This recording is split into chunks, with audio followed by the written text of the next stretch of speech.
And I'm sure you're guilty of this too, as am I.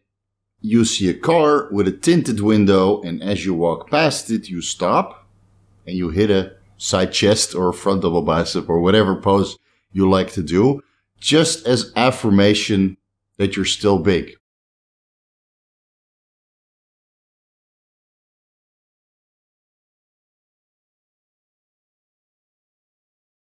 Welcome to Vigorous Mindset. I'm Coach Steve. Let's continue with the video series about personality and behavioral disorders in the fitness industry and discuss the big elephant in the room. I guess I'm the biggest elephant here. Let's talk about Bigorexia. It's a condition that a lot of us suffer from. Some of us have a little bit of Bigorexia issues, resulting us to go to the gym and trying to increase our overall muscularity, and some of us suffer from full-blown Bigorexia, and we consider ourselves never to be big enough. Now, the full-blown Bigorexia usually leads down a path of drug abuse and an untimely demise. I'm sure you guys can name off the top of your head several different people in the fitness industry that suffered from Bigorexia and overdid it and ended up dying from it. So let's discuss everything in this video. But we'll start with body dysmorphic disorder, which is common amongst the general population. It's also called body dysmorphia. Body dysmorphia is a type of mental illness where the individual obsessively worries or fixates about a certain flaw in their appearance, even though this flaw might be completely unnoticeable to everybody around them. So in that sense, it's a little bit comparable to social anxiety disorder, where people constantly worry about other people are thinking about them. Or they're staring at them. And in the case, of course, of bodybuilding, they're probably staring because we're so large and different than everybody else. But with body dysmorphia, it's completely internalized. You're worried about how you look and how other people might perceive you. Body dysmorphia can apply to any body part that the individual is insecure about. And you see that with a lot of bodybuilders. You give them a compliment, and the first thing they mention is, yeah, but my arms are too small, or my back is too small, my legs are too small. They're getting a compliment, and their body dysmorphia or, moderate bigorexia will automatically shift this attention to a negative aspect because they lack the confidence and they lack the security to accept the compliment. It's always about the flaw. That's body dysmorphia. People that suffer from body dysmorphia often go to extraordinary lengths to hide the flaws that they perceive that they have. They might spend an extremely long time in front of the mirror in an attempt to hide whatever body part they're not pleased with and worried about that other people might feel repulsed or disgusted or, whatever insecurity comes to the forefront about that particular body part. Spending a lot of time in front of the mirror in order to hide this perceived flaw. And it usually spirals down into depression, sometimes even self-harm. And it's a very unfortunate case. Now, a lot of teenagers that suffer from this, or young adults, especially women, they usually get out of it when they pass a certain age and they build a little bit more confidence, or they simply grow out of it because they no longer care. But it's definitely a part of all age groups and all sexes, even later on in life. If the body dysmorphia isn't handled by handling the insecurity, which is internal, then it just progresses into adulthood. Now, with bodybuilding and the bigorexia, the perceived flaw is being too small, especially compared to others. And now that the standard has been raised by Big Ramy winning the Mr. Olympia, salute, I'm sure the people that suffer from full-blown bigorexia have an even greater problem with it because now the standard is so high. So when you never see that you're big enough because you're constantly comparing yourself to other people, whether that's on Instagram or at the gym or, the current Mr. Olympia, it usually leads to self-harm in the form of drug abuse. Because, in bodybuilding, of course, the more drugs you take, the more food you eat. And the harder you train. Don't forget that. The harder you train, the bigger you end up getting. But there's a threshold to how much your body can take. There's a threshold to how much body you can take regarding drugs, how much it can take regarding food, and how much it can take regarding training. So there's a genetic cap. Now, for a lot of IFBB pros, the genetic cap of their overall size and muscularity and their shape and their ability to get shredded is astronomically high. We call that awesome or good genetics. But for Joe Blow, the average crowd or the average bodybuilder, there's a genetic cap on how big you get. And it usually has to do with the tolerance to drugs. Because the more drugs you take, of course, it's going to decline from your health. And it doesn't matter how big you aspire to be. That genetic cap is going to prevent you from reaching that goal if you suffer from bigorexia, because your aspirations are higher than your genetics allow you to get up to. Now, a lot of people that suffer from bigorexia will force this difference between genetics and their aspirations with drugs, and that's where all the health ramifications come from. Because they will just simply shove all this blood work, or they don't do blood work at all. They will just shove it underneath the rug. Oh, my kidneys are fine. Oh, my liver is fine. Oh, my blood work, my lipids, etc., my inflammation, it's all fine. I can keep going. I can keep pushing until they break. And then, of course, they have to slim down. And, it really hurts their insecurity because they were, right on the cusp of being almost accepted as their reflection because they have bigorexia. So they were maybe getting close to being happy with their appearance and their overall muscularity. But they broke themselves in the process, forcing them to do the slim down, ending up at, often smaller than their natural potential because, they suffered a very negative health ramification along the way.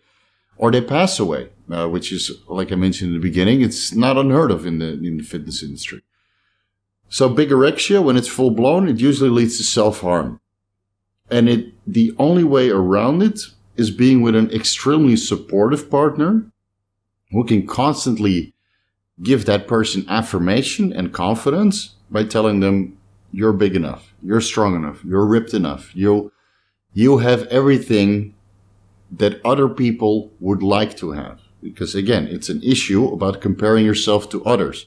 So when you never see yourself big enough and you compare yourself to the, genetically blessed IFBB pros who are at the top and are wielding all the shows, it's very difficult to reach that standard if you don't have the genetics or the capacity to, eat that much food or train that hard or tolerate the drugs required. So the supportive partner would have to give you constant affirmation that you are indeed worthy, indeed big enough, and kind of slow your aspirations down, because it's the aspirations that lead to the negative health ramifications because you don't see yourself so big. And I mentioned that in the video about 5 unexpected consequences about the gaining size. One of them was you never get to enjoy your overall muscularity because we're so critical of ourselves. We always want to improve a certain body part or shape or fixate about certain body fat, like lower back or lower abs, or maybe you still have fat cheeks, at the end of your diet. Again, you can fixate on anything, and it's the insecurity that fuels it.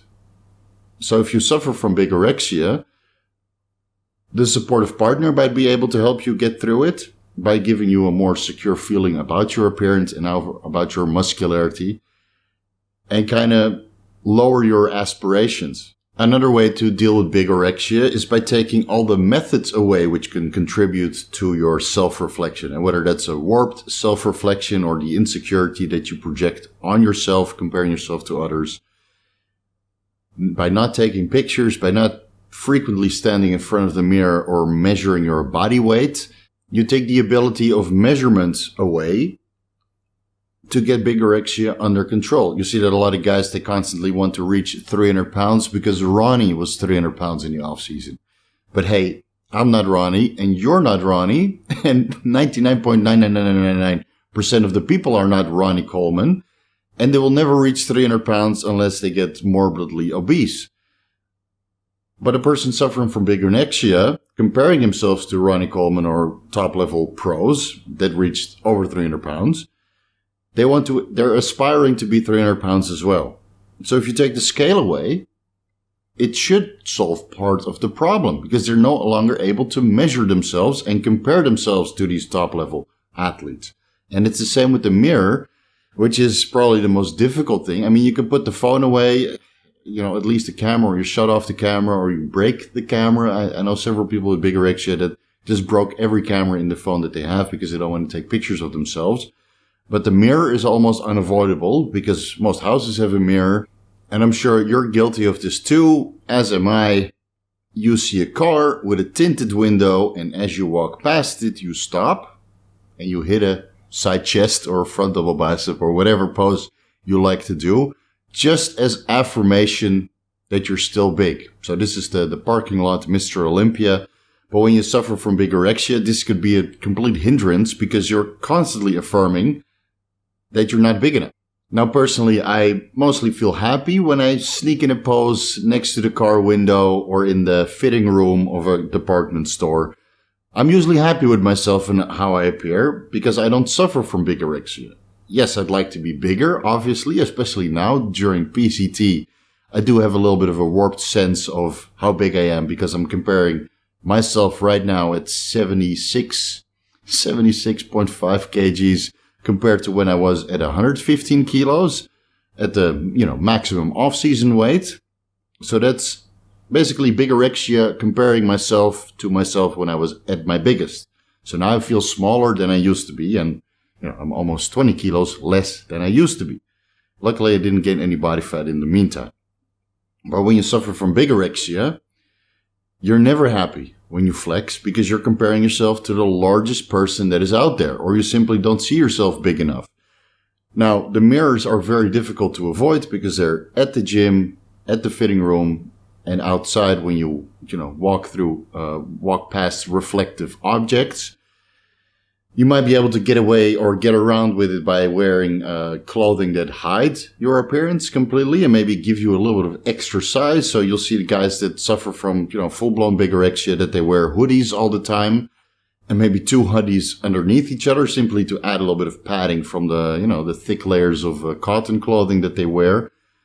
So they feel a little bit bigger and more secure this way.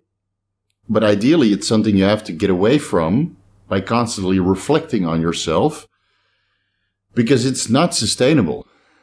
Bigorexia is not sustainable and it's very difficult to grow out of while you're affirming the bigorexia that you suffer from by confirming to yourself that you're not big enough or not heavy enough or not shredded enough or etc., right? And with social anxiety disorder, you can get over it by putting yourself out there and interacting with people, which should give you a little bit of confidence because you're thinking about what they're thinking. But when you interact, that thought is completely gone because now you know what they're thinking because you're talking with them. But with bigorexia, unless you have a supportive partner that can kind of bring you down, say, hey, slow down, you are indeed gigantically enormous and I love you all the same if you slim down a little bit or if you just remain at this body weight. Or you hold the partner hostage and say, listen, you can be as big as you want to be, but your creatinine and your liver values and your blood pressure should all be in range. Yeah, that's the handicap. It really takes a very strong partner to deal with that. And I know, maybe this is not the correct way to say, but the guys that suffer from full-blown bigorexia, they usually end up with a partner that is an enabler. And I'll make a separate video about enablers in the fitness industry, which is a huge issue. And it's not really a personality disorder, but it does feed into the drug abuse. So I'll make a separate video about that, about enablers and codependency. So people that suffer from bigorexia, they usually end up with a partner that feeds into it and allows them to eat this enormous amounts of food and allows them to eat or to take this many performance enhancing drugs or go to the gym for hours and hours and hours and completely disregard all the other aspects that they need to perform in real life. And it might be a bit of a double-edged sword when the person suffering from bigorexia has a supportive partner that is an enabler, allowing them to progress into this bigorexia to the point they get a negative health ramification. And if you don't have a supportive partner and you have to deal with full-blown bigorexia or body dysmorphia all by yourself and cruise through this issue solo, don't worry, Coach Steve has your back. Put your fist right there and look into my eyes and repeat after me. I am big enough. I am strong enough. I am huge enough. I don't need to fixate on any particular body part and obsess about making it any larger than it already is. And I am 100% worthy of all the muscle mass that I carry right now. And I'm still worthy when I have to sacrifice a little bit of muscle mass to sustain my health. Because health is king and muscle mass is temporary. And you see why I removed my fist? Because I know that's going to be the biggest struggle point of all of you guys. Muscle and size is 100% temporary. And you'll have to come with terms.